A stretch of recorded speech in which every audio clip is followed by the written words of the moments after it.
पिछली क्लास में हम लोगों ने देखा कि किस तरीके से अगर जियोलाइट के द्वारा हार्डनेस को दूर कर सकते हैं।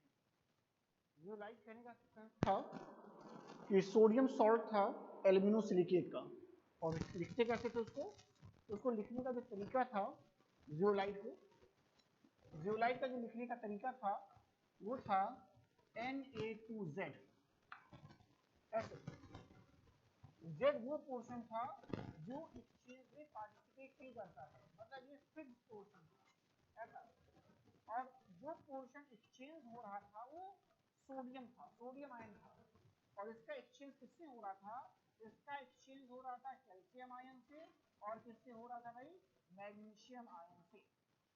ऐसा हम लोगों ने देखा कि जब ये एक्सचेंज प्रोसेस कंप्लीट हो जाती है तो जितना भी सोडियम जियोलाइट है वो सभी का सभी कन्वर्ट हो जाता है या तो कैल्शियम जियोलाइट में या तो मैग्नीशियम जियोलाइट में।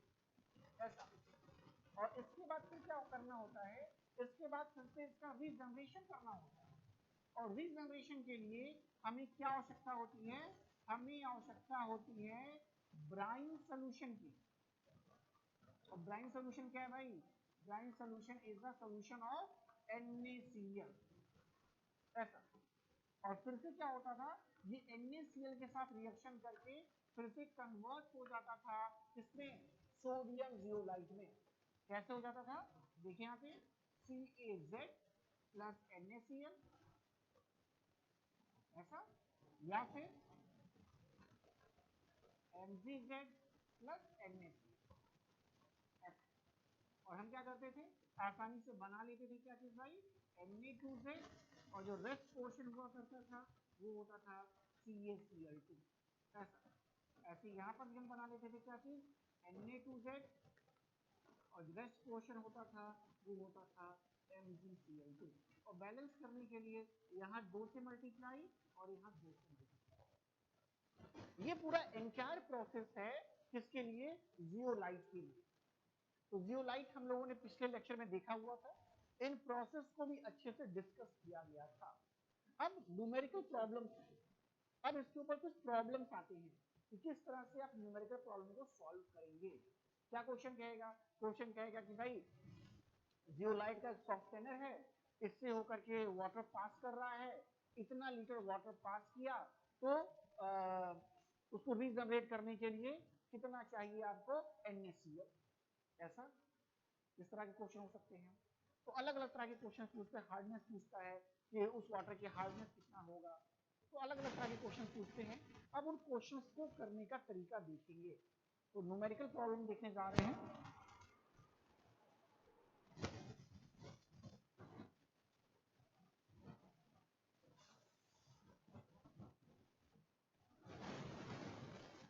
अगला हेडिंग होगा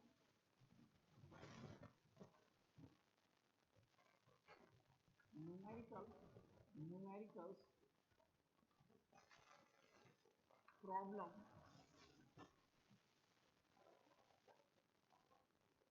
based on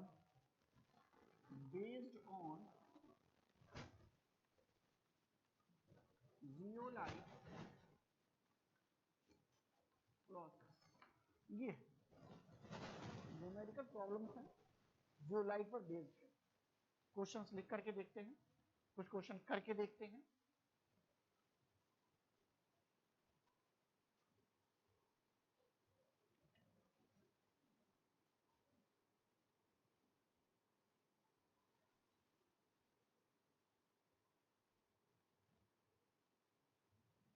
क्वेश्चन लिखें।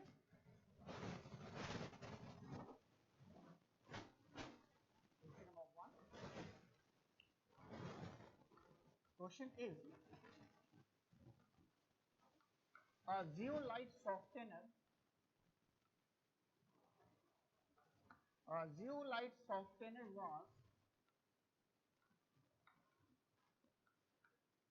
a zeolite softener was 95% 95% exhausted 95% exhausted when 10,000 liter of 10,000 liter of hard water was passed through it.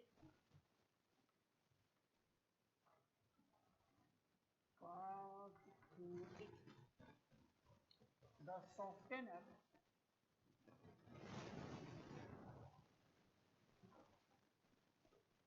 softener required 150 liter of NaCl solution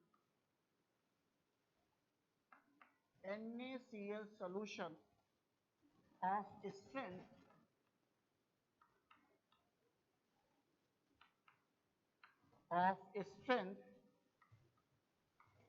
50 gram NaCl per liter. ये इसकी strength है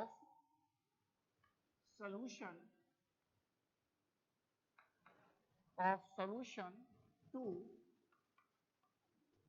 regenerate. Question है what is the hardness of water? Question है what is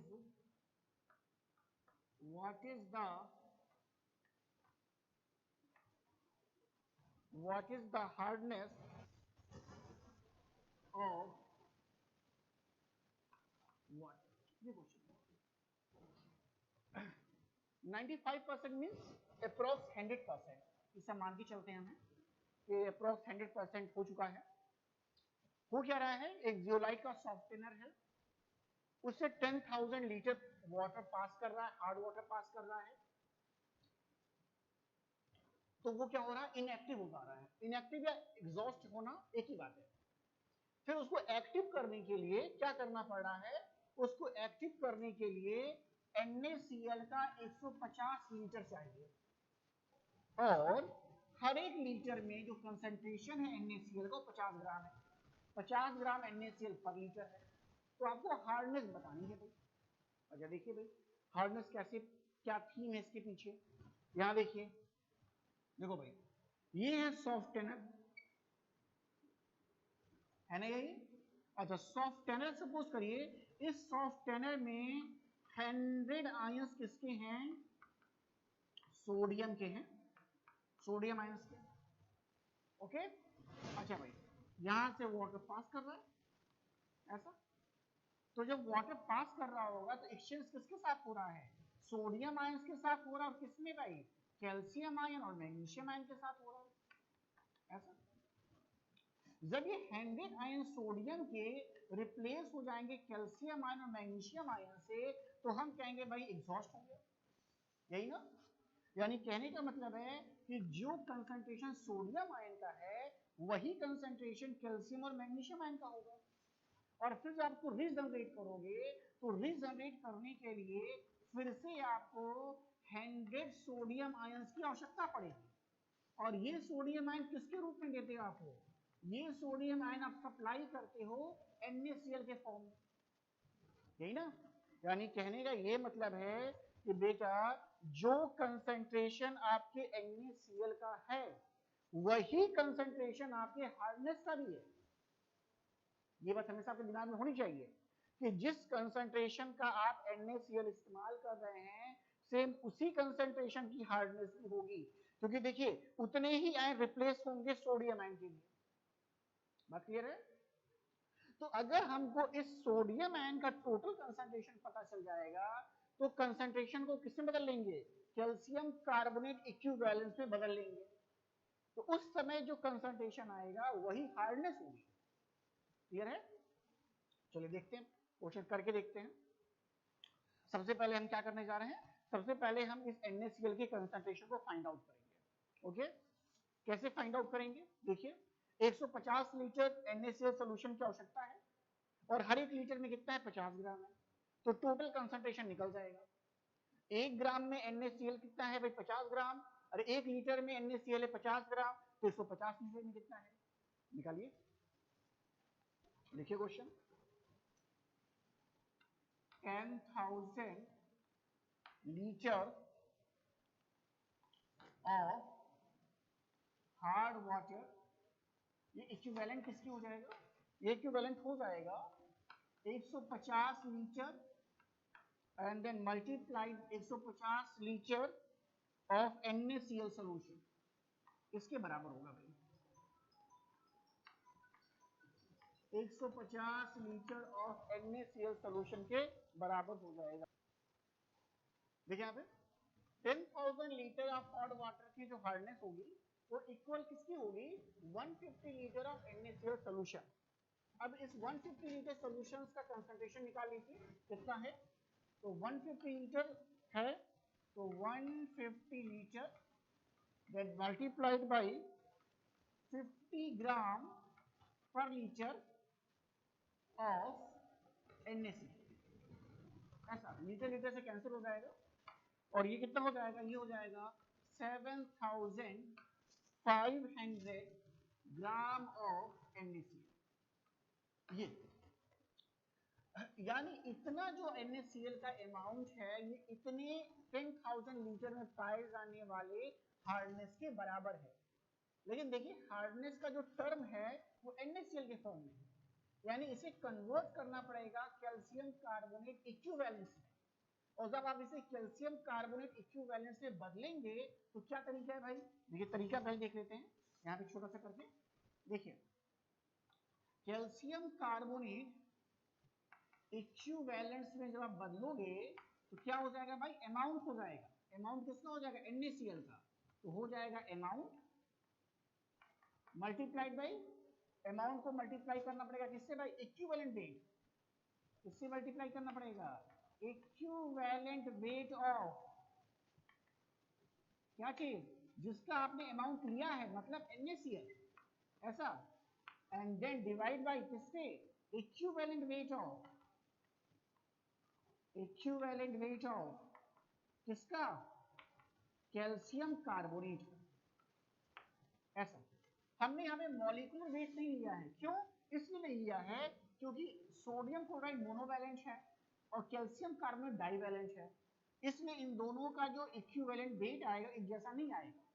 okay, अब देखिए करके देखते हैं, तो ये हो जाएगा 750 into equivalent weight of NaCl निकाल लीजिए, इक्विवेलेंट वेट ऑफ NaCl निकालने के लिए कितना हो जाएगा, यहाँ पे ऐड कर लीजिए साइड में, 23 सोडियम के लिए हो जाएगा एंड 35.5 ऐसा, 5 8 5 58.5 58.5 ऐसा, और कैल्शियम कार्बोनेट का कितना आएगा 50 आएगा, ऐसा कैलकुलेट कर लीजिए, इसे हटा देते हैं, कंफ्यूजन आपको ना हो, ये सारी चीजें हटा देते हैं,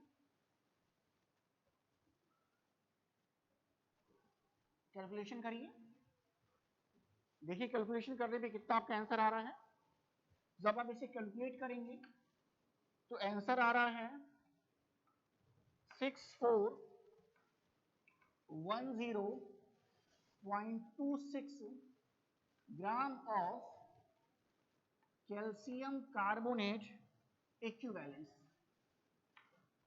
ये कुछ आंसर आएगा, करके देख लीजिए। यानी अब जो हार्डनेस है वो हमने किसमें बदल के रखी हुई है, अब हार्डनेस हमने कैल्शियम कार्बोनेट इक्विवेलेंस के फॉर्म में करके रखा हुआ है। हार्डनेस ऑफ वाटर पूछ रहा है, अच्छा हार्डनेस ऑफ वाटर के जो यूनिट है वो क्या क्या है, देखो हमने क्या बता रखा है, हमने क्या रखा भाई ppm में बताओ, या मिलीग्राम पर लीटर में बताओ, या डिग्री फ्रेंच में बताओ, या डिग्री क्लार्क में बताओ। यानी अब हमको क्या करना पड़ेगा, अभी भी ये ग्राम में है और कितने के लिए है, 10,000 लीटर के लिए है, 10,000 लीटर की हार्डनेस इतनी है और हमें बदलना कितने में है भाई, मिलीग्राम पर लीटर में, तो 10,000 के लिए इतना हार्डनेस है, 10,000 लीटर के लिए इतना हार्डनेस है, तो 1 लीटर वाटर के लिए हार्डनेस कितना होगा, क्या करना पड़ेगा, डिवाइड करना पड़ेगा। अब नीचे आइए,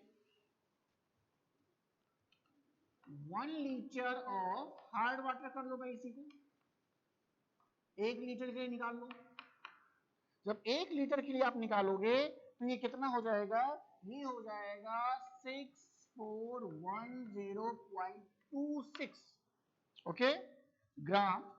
आप जो लिख रहे हैं gram of CaCO3 equivalence, this is divided by कितना 10,000 के लिए था इतना ओके। तो डेसिमल देखिए 1 2 3 4 1 2 3 4 यानी कितने प्लेस आगे चली जाएगी, 4 प्लेस आगे चली जाएगी, यानी कितना होगा 0.6410। इतना क्या हो जाएगा भाई, इतना हो जाएगा gram of calcium carbonate equivalence, इतना हो जाएगा। अभी भी ये ग्राम में है, इसे मिलीग्राम में चेंज करना है, 1000 से मल्टीप्लाई कर दीजिए। 1000 से जब मल्टीप्लाई करोगे तो 641.0 मिलीग्राम आ जाएगा, milligram of calcium carbonate equivalent, ऐसा हो जाएगा इतना। यानी अगर अब हार्डनेस हमको दिखाना है, अब देखिए अब हार्डनेस ऑफ वाटर लिखना अगर आपको है, हार्डनेस ऑफ वाटर अगर आपको लिखना है तो कितना हो जाएगा, ये हो जाएगा आपका 641 मिलीग्राम पर लीटर। ऐसे आपको लगाना है, आसान से क्वेश्चन है। थीम क्या है, थीम ये है कि जो भी हार्डनेस होती है, जो भी किसी भी वाटर का हार्डनेस होगा वो हमेशा बराबर होगा जिस कंसंट्रेशन में आप रीजनरेशन के लिए NaCl को ले रहे हैं। यानी NaCl का जो कुछ भी कंसंट्रेशन होगा वो हमेशा बराबर होगा हार्डनेस का। तो सबसे पहले हम क्वेश्चन में क्या करते हैं, सबसे पहले क्वेश्चन में NaCl के कंसंट्रेशन को निकालते हैं, कितना अमाउंट NaCl है, और उस NaCl के अमाउंट को बदल लेते हैं कैल्शियम कार्बोनेट इक्विवेलेंस में। ओके, कैल्शियम कार्बोनेट इक्विवेलेंस में जब बदलते हैं तो इस बार हम लोग मॉलिक्यूलर वेट नहीं रखते हैं, इस बार हम फार्मूले में क्या रखते हैं, इक्विवेलेंट वेट को रखते हैं। क्यों नहीं रख रहे मॉलिक्यूलर वेट को भाई, क्योंकि दोनों आयन जो है वो डाईवैलेंट नहीं है, एक मोनोवैलेंट है और एक डाईवैलेंट है। इसलिए क्या होगा, जो हम 2 को 2 से कैंसिल करते थे वो कैंसिल नहीं होगा। तो हम क्या कर रहे हैं, इक्विवेलेंट वेट को रख रहे हैं, किसके भाई, NaCl के और साथ ही साथ कैल्शियम कार्बोनेट के। तो अब जो हार्डनेस आएगा वो ग्राम में आएगा कैल्शियम कार्बोनेट के टर्म में। ओके, इस क्वेश्चन में 10,000 लीटर के लिए दिया गया था, तो ये जो हार्डनेस है 10,000 लीटर के लिए है, और हार्डनेस निकालते किस में है भाई, मिलीग्राम पर लीटर में। तो 10,000 की जगह आपको पहले 1 लीटर में निकालना पड़ेगा, तो 1 लीटर में कन्वर्ट करने के लिए 10,000 से डिवाइड करिए, लेकिन अभी भी आपका आंसर ग्राम में रहेगा, तो ग्राम को फिर से मिलीग्राम में चेंज कर लीजिए, और जब मिलीग्राम में चेंज हो जाएगा तो ये जो आंसर होगा ये मिलीग्राम पर लीटर होगा। तो इस तरीके से हम क्या कर रहे हैं, इस तरीके से क्वेश्चन को हम कर रहे हैं। तो इस तरीके से हम क्या कर सकते हैं, इस पूरे क्वेश्चन को सॉल्व कर सकते हैं। अब इसी तरह का दूसरा क्वेश्चन करके देखते हैं कि उस क्वेश्चन में क्या प्रॉब्लम आ सकती है। देखिए अगले क्वेश्चन को,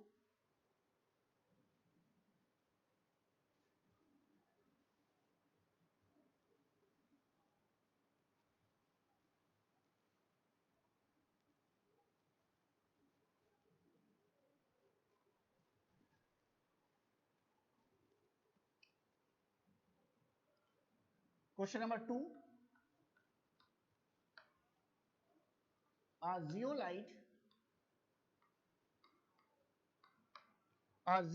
softener, a zeolite softener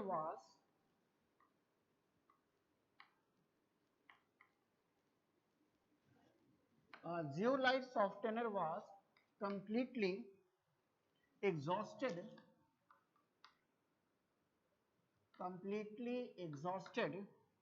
and then regenerated by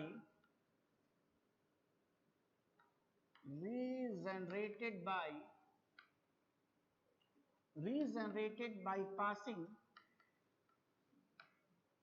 by passing 200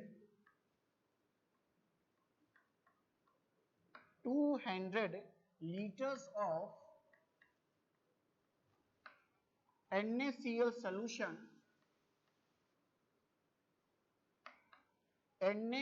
solution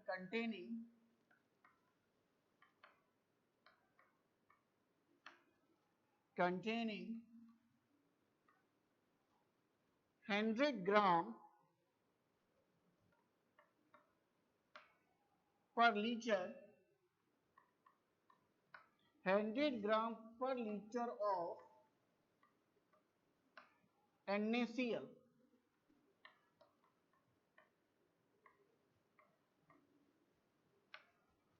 How many liters of a sample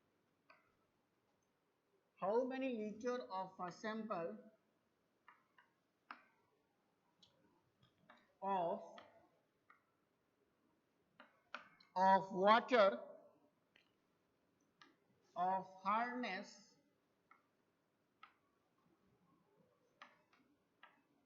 50 ppm can be softened by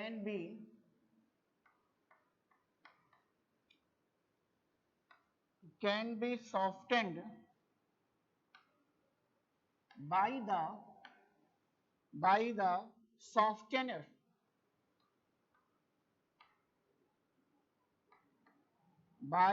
softener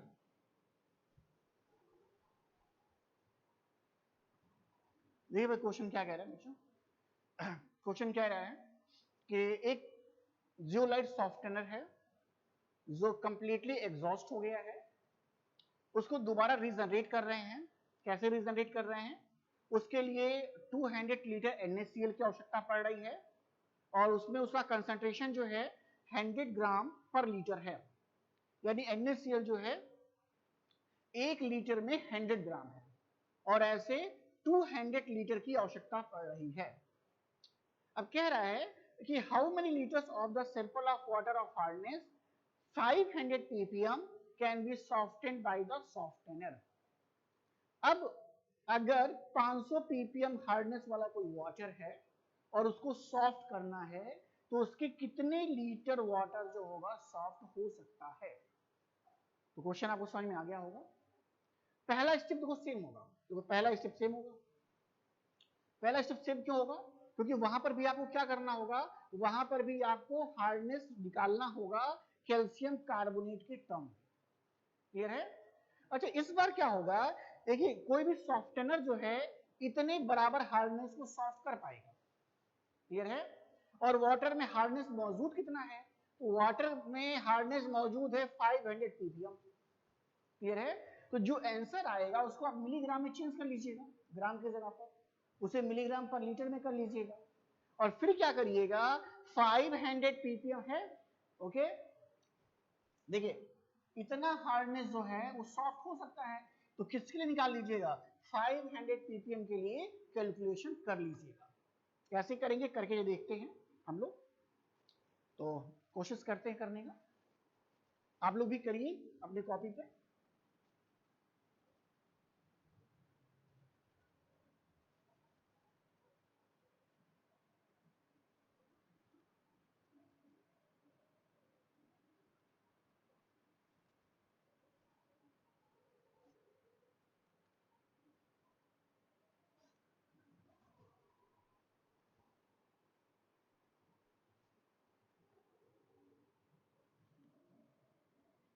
देखो भाई 200 लीटर्स ऑफ NaCl वो कितने के बराबर भाई, वो बराबर हो जाएगा कितने के भाई, 100 ग्राम कंसंट्रेशन के फॉर्म में 100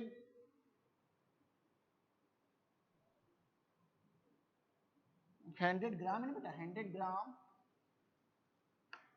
into 100 gram into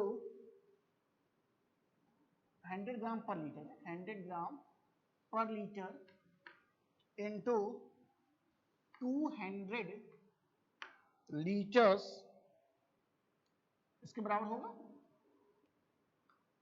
it means multiply कर लेंगे तो कितना हो जाएगा बेटा, ये हो जाएगा आपका 20,000 ग्राम ऑफ NaCl हो जाएगा, ग्राम ऑफ NaCl ऐसा।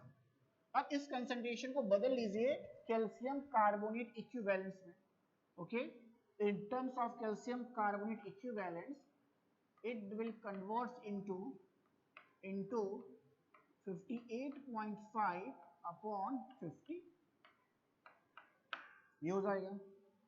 तो ये कैलकुलेशन आप करोगे तो ये आ जा रहा है 17094 gram of calcium carbonate equivalence, ये हो जा रहा है। ओके, नाउ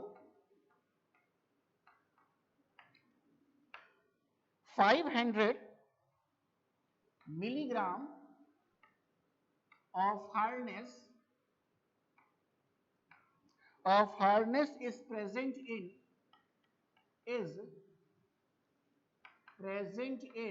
कितने में भाई, present in 1 liter of water, ये 1 लीटर ऑफ वाटर में है भाई ऐसा। ओके, अच्छा ग्राम में मिलीग्राम में चेंज करने के लिए 1000 से मल्टीप्लाई करना पड़ेगा। ओके, तो 500 मिलीग्राम हार्डनेस इतने मौजूद है, तो 17094 into 10 to power 3 milligram of hardness is present in, कितने में हो जाएगा भाई, ये हो जाएगा आपका 1/500 into 17094 into 1000, इतना हो जाएगा, कैंसिल कर लीजिए ऐसे।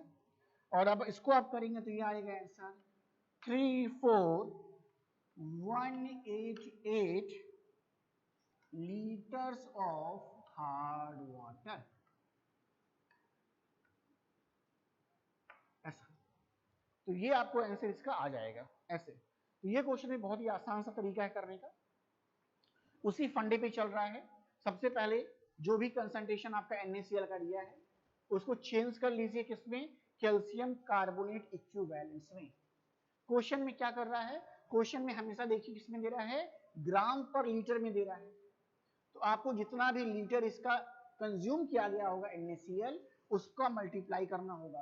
क्यों भाई, क्योंकि 1 लीटर में 100 ग्राम पाया जा रहा है, तो भाई 200 लीटर में कितना पाया जाएगा, तो मल्टीप्लाई तो करना पड़ेगा, इसलिए देखो यहाँ मल्टीप्लाई किया जा रहा है। अब ये टोटल अमाउंट NaCl का मिल जाता है, इसको चेंज करना होता है कैल्शियम कार्बोनेट इक्विवेलेंस में। ये क्या है, इक्विवेलेंट वेट ऑफ NaCl है, और ये क्या है, equivalent weight of calcium carbonate है। तो ये कर लीजिएगा। फिर देखिए ये ग्राम में है, जब मिलीग्राम में चेंज करेंगे तो 10 to power 3 से मल्टीप्लाई होगा। क्लियर है। अब देखिए क्वेश्चन कह रहा है कि भाई अगर 500 ppm का मतलब मिलीग्राम पर लीटर, अगर 500 ग्राम हार्डनेस 1 लीटर में मौजूद है तो तो 1 के लिए क्या हो जाएगा, 1 मिलीग्राम हार्डनेस, 1 मिलीग्राम के लिए 1/50 हो जाएगा, और इतने हार्डनेस के लिए कितना हो जाएगा, तो 1/500 इंटू 17094 इंटू 1000 ऐसा। सॉल्व करेंगे तो क्या हो जाएगा, आपको आंसर इस तरह से आ जाएगा। इस तरीके से कुछ क्वेश्चंस थे जिनको हम लोगों ने लगाना सीखा है। तो ये आपका जो होगा इस तरीके से ये पोर्शन खत्म हो रहा है। ऐसे 2 तरह के क्वेश्चंस पूछे जा सकते हैं, कभी क्या कह रहा है, कभी आपको कह रहा है कि भाई कितना लीटर वाटर हम पास कर ले जाएंगे, और कभी केवल क्या कर रहा है, हार्डनेस को पूछ रहा है। तो जिस तरह का क्वेश्चन होगा उस तरीके से आपको लगाना होगा। ओके, इस तरीके से ये पोर्शन खत्म हो रहा है। अब इसमें जो अगला पोर्शन देखने वाले हम लोग हैं, वो अगला पोर्शन देखिए क्या होना चाहिए। Next portion,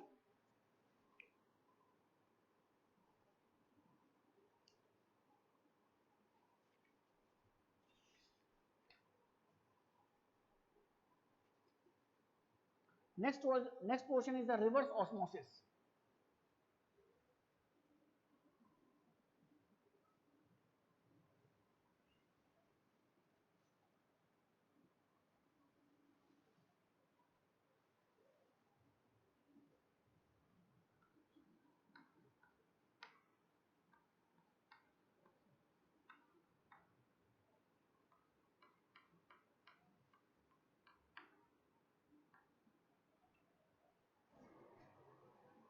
Reverse osmosis. Reverse osmosis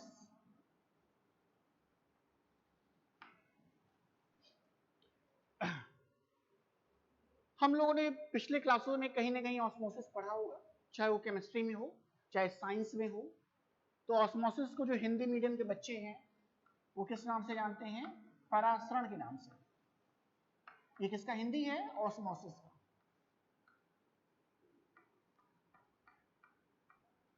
जब भी हम ऑस्मोसिस पढ़ते हैं तो इसके साथ एक और वर्ड होता है, डिफ्यूजन भी होता है। डिफ्यूजन भी पढ़ते हैं। तो ये दोनों चीजें हम पढ़ते हैं एक साथ, ऑस्मोसिस एंड डिफ्यूजन। आपको पता भी होना चाहिए, सिंपल साइंस का पोर्शन है कि भाई डिफ्यूजन क्या है, ऑस्मोसिस क्या है। देखिए यहाँ पे आप समझ भी पाएंगे। तो पहले ऑस्मोसिस को समझने का प्रयास करते हैं, उसी को रिवर्स कर देंगे, रिवर्स ऑर्डर कर देंगे, तो क्या हो जाएगा भाई? आपका रिवर्स ऑस्मोसिस हो जाएगा। डिफ्यूजन क्या है? डिफ्यूजन देखिए जरा सा। ये सपोज करिए कि मेरे हाथ में एक सेंट की बोतल है, ये सेंट की बोतल है, ओके, और इसके ऊपर कॉर्क लगा है। हमने कॉर्क को हटाया, जैसे ही कॉर्क को आप हटाएंगे वैसे क्या होगा, जो परफ्यूम या जो सेंट है उसके मॉलिक्यूल पूरे एटमॉस्फेयर में फैलने लगेंगे, ओके।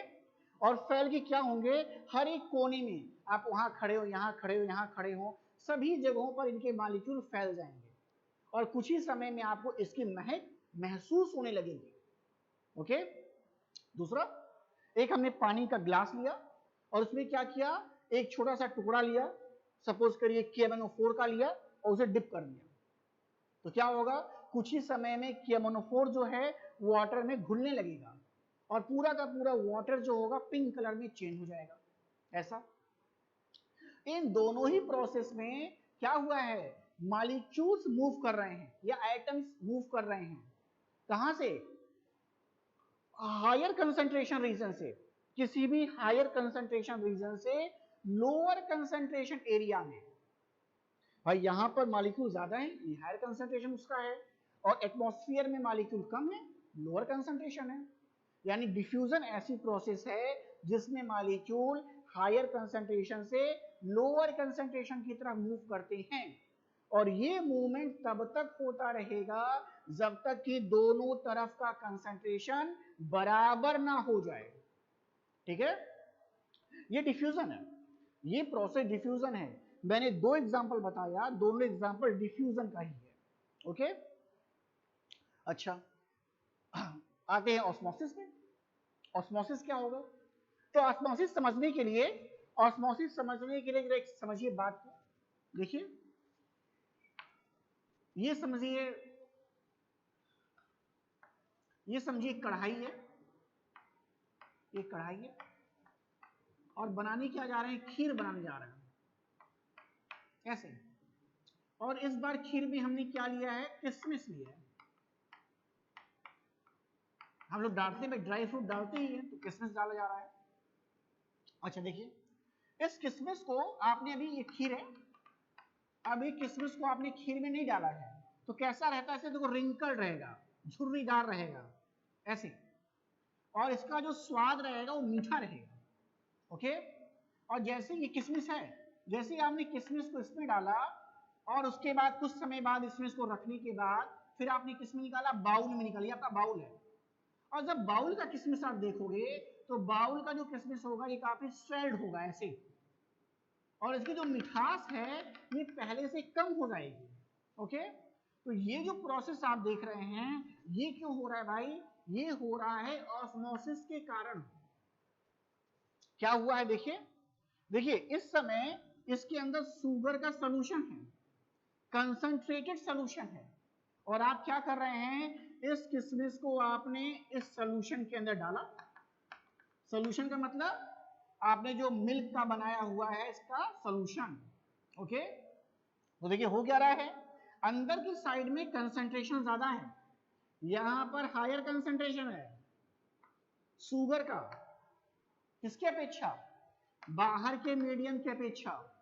तो हो क्या रहा है, हमेशा सॉल्वेंट के मॉलिक्यूल, सॉल्वेंट मतलब वाटर, ओके, सॉल्वेंट के मॉलिक्यूल मूव कर रहे हैं किधर, लोअर कंसंट्रेशन एरिया से हायर कंसंट्रेशन एरिया में। ओके, और ये मूवमेंट भी तब तक होगा जब तक कि दोनों तरफ का कंसंट्रेशन बराबर ना हो जाए। लेकिन यहां पर ये एक मेम्ब्रेन है इसका, इसके अक्रॉस मूवमेंट हो रहा है, ये मेम्ब्रेन कहला रही है किस नाम से भाई, semi permeable membrane.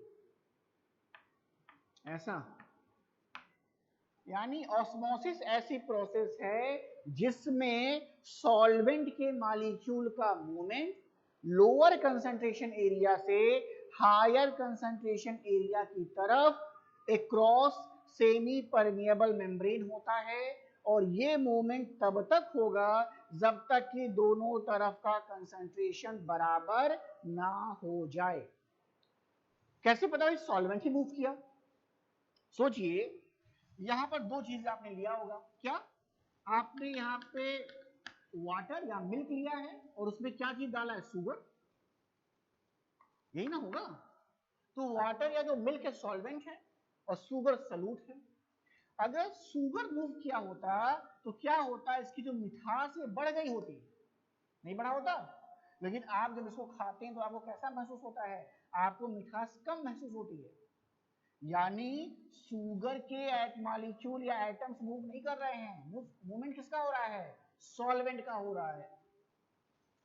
Semi permeable membrane भी ऐसी मेम्ब्रेन है, देख लेते हैं जैसा मेम्ब्रेन को, सपोज करिए मेम्ब्रेन यहां बनाते हैं, देखिए ये सेमी परमिएबल मेम्ब्रेन है। सेमी परमिएबल मेम्ब्रेन ऐसी मेम्ब्रेन होती है जो अपने अक्रॉस केवल और केवल किसको मूव करने देती है, सॉल्वेंट के एटम या मॉलिक्यूल को मूव करने देता है। इसके अक्रॉस कभी भी सॉल्यूट के एटम या मॉलिक्यूल मूव नहीं करते हैं। ओके, तो इस बात का हमेशा ध्यान रखेंगे कि सेमी परमिएबल मेम्ब्रेन ऐसी मेम्ब्रेन होती है जिसके अक्रॉस केवल सॉल्वेंट के मॉलिक्यूल का मूवमेंट हो सकता है, दोनों डायरेक्शन में, इधर भी इधर भी। ओके, सॉल्यूट के मॉलिक्यूल साइज में बड़े होते हैं, लार्ज होते हैं, इसलिए इनका मूवमेंट रेस्ट्रिक्टेड होता है, नहीं होता है। ओके, तो कॉन्सेप्ट क्लियर है ऑस्मोसिस और डिफ्यूजन का। ऑस्मोसिस ऐसी प्रोसेस है जिसमें सॉल्वेंट के मॉलिक्यूल लोअर कंसंट्रेशन एरिया से हायर कंसंट्रेशन एरिया की तरफ मूव करेंगे, और ये मूवमेंट सेमी परमिएबल मेम्ब्रेन के अक्रॉस होगा। मूवमेंट तब तक होगा जब तक कि दोनों तरफ का कंसंट्रेशन बराबर ना हो जाए। अब इसी को हम रिवर्स करके देखेंगे तो रिवर्स ऑस्मोसिस हो जाएगा। जब अगली टर्म पे हम मिलेंगे तो रिवर्स ऑस्मोसिस को पढ़ेंगे कि रिवर्स ऑस्मोसिस क्या है, और इसके लिए कुछ डायग्राम को भी ड्रॉ करेंगे, तब जानेंगे रिवर्स ऑस्मोसिस के बारे में। Okay, thank you.